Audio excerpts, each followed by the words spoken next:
For my 72nd birthday, my daughter's gift was dragging me into a nursing home. I didn't know that when I got into the car. Jessica had told me we were going out for a nice lunch, a rare treat, since she and her husband Greg moved into my basement 6 months ago to save for a house. I put on my nice gray slacks and a pearl necklace my late husband gave me. Greg drove. Jessica sat in the passenger seat, tapping aggressively on her phone. We bypassed the downtown restaurants and headed toward the outskirts of the city. When Greg pulled into the circular driveway of a beige, sterile-looking building called Shady Pines Assisted Living, I frowned. "Why are we here?" I asked, keeping my voice steady. Greg parked the car and turned around. His face was flushed, his jaw tight. "Look, Megan, we're done. You're useless to us at the house. You don't cook, you complain about the noise, and you're just in the way. I asked you to turn down the television at midnight," I replied calmly. "Rot in this house." Jessica muttered, not even looking back at me. "That's what you want, right? To stay in that big house forever. Well, you can't. We need the space." Before I could unbuckle my seatbelt, Greg yanked my purse from my lap. He dug through it, pulling out my cell phone, my house keys, and my wallet. He shoved my credit cards into his pocket and tossed the empty wallet back onto the seat. He screamed insults about how I was a burden, how I owed them this. Then he grabbed my arm, pulled me out of the car, and practically dragged me through the automatic sliding doors of the facility. He left me standing in the lobby and walked out. The taillights of my own car, which I let them borrow, faded down the street. I didn't panic. I just observed the quiet room. I stood by the reception desk. The young woman behind the counter looked at me with a mixture of pity and confusion. "Ma'am, do you have an appointment?" she asked gently. Before I could answer, a door down the hallway opened. A tall man in a tailored suit walked out holding a clipboard. He stopped dead in his tracks. "Megan," I turned. It was Arthur. We had worked together at the local school district 30 years ago, before he transitioned into healthcare administration. He was the director of this facility. He closed the distance between us, his eyes scanning my face. "What are you doing here?" "Where is your car?" I took a breath. "My daughter and son-in-law just dropped me off. They took my phone, my keys, and my credit cards." Arthur's expression darkened. He guided me into his private office, offered me a glass of water, and immediately picked up his desk phone. "I'm calling your lawyer, Megan. This is elder abuse. We can have them stopped right now." I placed my hand over the receiver. "No, Arthur. Put the phone down." He stared at me, bewildered. "Megan, they stole your cards." "I know what they did," I replied, keeping my voice even. "I don't want a lawsuit. I don't want a drawn-out legal battle that will take months and drain my energy. I know exactly how much money is in those accounts. And I know who owns the house they are currently standing in." Arthur slowly lowered the phone. "What do you need me to do?" "I need to borrow your office phone to call my bank," I said. "And then I need a ride back to my house. I wasn't going to wait for a court to give me my life back. I was going to take it back before dinner." Sitting in Arthur's comfortable leather chair, I dialed the premier customer service line for my bank. Since I had my account number memorized and knew all my security answers, bypassing the missing debit cards was simple. "Hello, this is Megan Larson," I told the representative. "I need to report all cards associated with my account as stolen." "Yes, immediately." As I waited on hold, I pulled up my account on Arthur's computer screen. Greg and Jessica hadn't wasted any time. There was already a pending charge for $4,500 at a high-end furniture store and another $800 at a luxury electronics shop. They were redecorating my home with my money. "Ma'am, the cards are canceled," the representative confirmed. "Would you like me to issue replacements to your home address?" "No," I instructed. "I want to close the joint checking account I share with my daughter. Transfer the entire balance, yes, the full $142,000 into a new individual account, under my name only." No other authorized users. The representative processed it within minutes. Just like that, the financial tap was turned off. I didn't stop there. I logged into my cellular provider's website. I was the primary account holder for our family plan. With 4 clicks, I suspended the data and calling privileges for both Jessica and Greg's phone numbers. Arthur watched me from across the desk, a faint smile appearing on his face. You're systematically shutting them down. They think I'm just an old woman who doesn't understand modern banking, I said, logging out of the browser. They forgot who taught them how to balance a checkbook. I stood up, smoothing the wrinkles from my slacks. Arthur, could you drive me home now? I have some redecorating of my own to do before they get back. Arthur dropped me off at the end of my street so my car wouldn't be spotted in the driveway. The house was quiet. My 2018 Honda Accord, the one Greg drove us in, was missing. They were still out shopping. I walked to the front door, lifted the heavy ceramic flower pot by the steps, and retrieved my spare emergency key. The heavy wooden door clicked open, and I stepped inside. The living room was already a disaster. Jessica had started packing my framed photographs into cardboard boxes. My favorite reading chair was pushed into the hallway to make room for whatever new furniture they had just tried to purchase. They were erasing me from my own home. I didn't cry. I walked straight to the kitchen phone and dialed the local locksmith, a man named Tom, whom I'd hired 3 years ago when my husband passed away. Tom, it's Megan Larson, I said. I need the locks changed on my front, back, and side doors. Today. I'll pay your emergency rate. Tom arrived in 20 minutes. While he worked on the deadbolts, I grabbed a stack of heavy-duty black trash bags from the pantry. I walked down the stairs to the basement. The basement was a mess of unwashed laundry, empty takeout containers, and Jessica's expensive shoes. I started grabbing clothes hangers and all and shoving them into the bags. I didn't fold anything. I didn't organize. I just cleared the space. I dragged bag after bag up the stairs, piling them on the front porch. All done, Mrs. Larson, Tom announced, handing me 3 shiny new keys. That'll be $250. I wrote him a check from my emergency stash in the desk drawer. As his van pulled away, I locked the new deadbolt from the inside. I was finally alone in my own house. With the physical boundaries secured, I moved on to the administrative ones. I sat at my dining room table, pulled out my laptop, and opened my budgeting spreadsheet. For the past 3 years, I had been paying for their car insurance, their health insurance premiums, and Greg's gym membership. It started as a temporary favor when Greg lost his job, but it slowly became an expectation. I logged into the auto insurance portal. I removed Greg and Jessica as authorized drivers on my Honda. Then I canceled the policy on Greg's truck entirely. Next, I went to the credit card company portal. Greg was an authorized user on my premium rewards card. I removed his name and requested a new card number for myself. I worked methodically, letting the quiet of the house settle around me. I didn't feel angry anymore. I felt efficient. I felt like a homeowner cleaning out a severe pest infestation.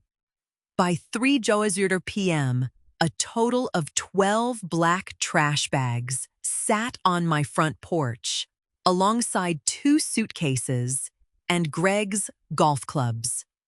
I had reclaimed my living room, unpacking my photos and putting my chair back exactly where my husband used to like it. I brewed a pot of Earl Grey tea, poured myself a cup, and sat by the front window. According to this clock on the wall, they had been gone for 4 hours. Without my credit cards and with their phones disconnected, they were likely having a very frustrating afternoon. I took a sip of my tea. The waiting was the easiest part. At 4:15 p.m., the sharp squeal of my Honda's brakes broke the quiet afternoon silence. Greg didn't even bother parking straight. The right front tire crushed my neatly trimmed azalea bushes. He stormed out of the driver's side, his face a deep shade of red, slamming the door hard enough to rattle the windows. Jessica was right behind him. She was aggressively tapping her cell phone screen, holding it up to the sky as if trying to catch a signal out of the thin air. "I don't understand, it just says SOS only," she complained, trailing after Greg. "And why would the card decline at checkout?" The cashier looked at me like I was homeless. Greg ignored her, marching up the brick walkway. He completely bypassed the mountain of black trash bags stacked against the porch railing, too focused on his own frustration. He shoved his key into the front door lock and twisted. The cylinder didn't budge. He pulled the key out, wiped it on his jeans, and shoved it in again. He jiggled the handle violently, putting his shoulder into the heavy oak wood. "The lock is jammed," he grumbled, wiping sweat from his forehead. "Stay here. I'll go through the garage." I stood perfectly still in the living room, watching him through the sheer curtains. Greg stomped down the driveway to the exterior keypad. He punched in the 4-digit code. The red error light blinked. He punched it in again, harder. Red light. I had cleared the garage memory right after the locksmith left. Greg trudged back to the porch, kicking the bottom of the door. Garage is dead too. It was then that Jessica finally stopped staring at her useless phone and looked around. She squinted at the massive pile of heavy-duty garbage bags. She reached out and poked one. The thin plastic tore, and a cascade of her expensive silk blouses tumbled out, tangled up with Greg's unwashed gym clothes. Jessica gasped, dropping her designer purse onto the concrete. She tore open the next bag, revealing her makeup organizer's hair tools and a jumble of tangled necklaces. "What is this?" Jessica demanded, her voice shrill and echoing down the quiet street. She began clawing at the other bags, uncovering shoes, belts, and winter coats. Mom, are you in there? Open this door right now." She pounded her fists against the wood. Greg joined her, kicking the baseboard. I took a slow, final sip of my Earl Grey tea. I placed the cup down on the saucer, walked to the entryway, and unlocked the deadbolt. I opened the door exactly 3 inches, letting the heavy brass security chain pull taut. The heavy oak door cracked open, letting in the cool autumn breeze and the sound of their heavy breathing. Greg immediately shoved his work boot into the gap, trying to force the door wider. The thick brass chain groaned, but held firm. I had installed it myself 3 years ago, using 3-inch screws straight into the door frame. "Take your foot out of my door, Greg," I instructed. My voice wasn't raised, but it carried a weight that made him hesitate. He slowly pulled his boot back onto the welcome mat. Jessica pushed her face near the crack, her eyes wide with manufactured panic. "Mom, what is wrong with you? Why is our stuff in garbage bags? You're having an episode. Open the door so we can get you your medication." "I am perfectly healthy, Jessica," I answered flatly. "Then why did my debit card decline at the furniture store?" She demanded, her tone shifting instantly from fake concern to genuine entitlement. We looked like complete idiots. "And my phone is completely dead. The network must be down." "The network is fine," I clarified, looking her directly in the eye. "Your debit card declined because the joint account is closed, and your belongings are in bags because you no longer live here." "You can't do this!" Jessica yelled, her face twisting in outrage. She gripped the edge of the door frame. "This is my house too. I grew up here. We live here." "You are guests in my home," I corrected her. "Guests who decided to steal my wallet, take my car, and attempt to abandon me at a nursing home on my birthday, because you wanted the master bedroom." Greg puffed out his chest, stepping in front of Jessica. "You're crazy. We were taking you to get the professional care you clearly need. And you can't just lock us out. We receive mail here. We have tenant rights. You don't pay rent, Greg. We have no signed lease." I stated, simply refusing to match his aggressive volume. As for my mind, I was lucid enough to call the bank. I transferred my entire balance into an individual account. I removed you from my premium credit card, and I suspended your lines on my family cellular plan. You currently have $0 data and 0 access to this property. Jessica stared at me, the blood draining from her face as the reality of my words set in. Her safety net had just vanished in a matter of hours. "You're bluffing," Jessica spat, though her voice shook. "Open the door right now, or I'm calling the authorities." "With what phone, Jessica?" I asked, glancing at the useless piece of glass and metal in her hand. I watched the silence wash over them. They realized in that exact moment that they had absolutely no leverage left. Greg pulled his phone from his pocket, tapping the screen frantically. No service. She really cut the lines. He glared at me through the gap in the door. "You think you're so smart. We have our own savings. We don't need your money." "Good," I replied. "Then you won't mind paying for a hotel tonight." Jessica's aggressive posture faltered. She looked at the trash bags, then back at me. Her tone shifted, attempting to find a softer angle. "Mom, please. We didn't mean to hurt you." Greg just lost his temper in the car. "We were stressed. You know how hard things have been for us. I know you spent the last 4 hours trying to buy luxury furniture with my money while assuming I was sitting in a facility waiting to die," I said. "That was just... We were preparing the house for when you came back." She lied the words, stumbling out of her mouth. I didn't argue. I didn't need to prove her wrong. I reached into the entryway table drawer and pulled out a small manila envelope. I slipped it through the crack in the door. It fell onto the welcome mat. "What is this?"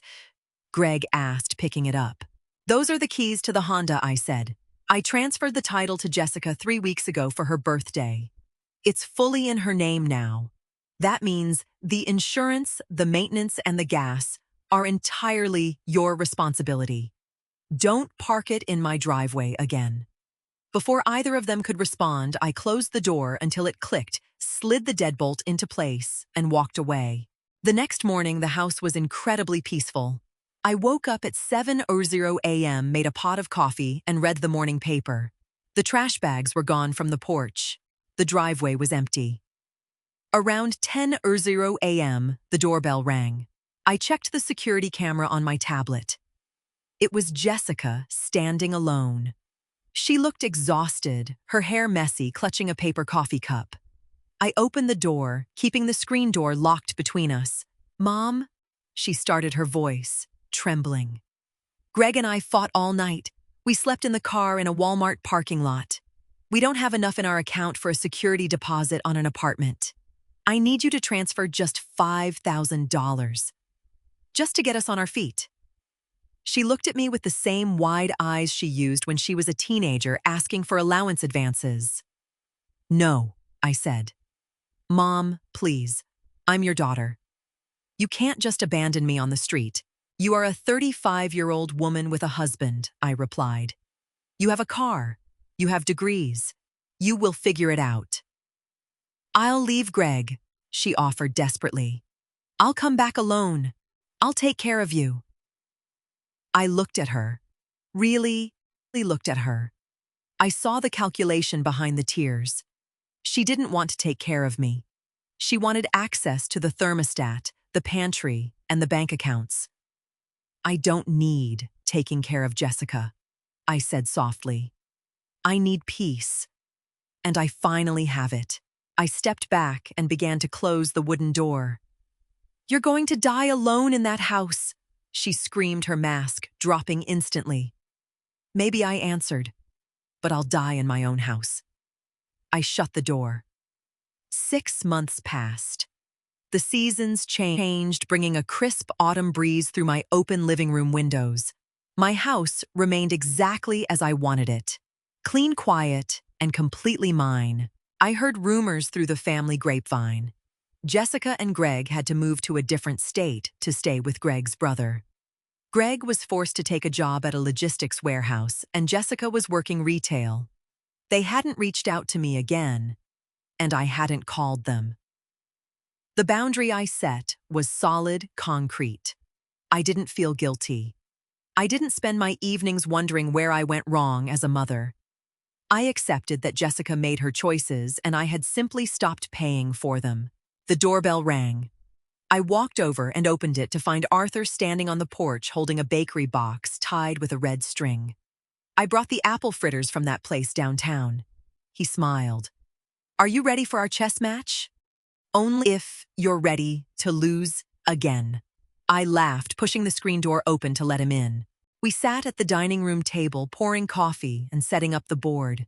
The house smelled of cinnamon and fresh air. There were no arguments echoing from the basement, no heavy footsteps upstairs, no missing credit cards. I took a sip of my coffee and moved my first pawn. I was 72 years old, and for the first time in a long time, I was exactly where I wanted to be. Looking back, the biggest lesson I learned wasn't about money or changing locks. It was about my own worth. For a long time, I thought being a good mother meant endless sacrifice, even if it meant letting them walk all over me. But I realized that family or not, no one has the right to treat you like a burden in your own life. Setting a hard boundary didn't make me a bad parent. It just meant I finally respected myself enough to demand peace. Sometimes the most powerful thing you can do is simply stop paying for the privilege of being disrespected. Thank you so much for listening to my story. Have you ever had to make a tough decision to protect your own peace from toxic family members? Let me know your thoughts in the comments below. I'd love to read them. If you found this story empowering, please hit that like button, subscribe to the channel, and turn on the notification bell so you never miss our new stories. Stay strong, know your worth, and I'll see you in the next video.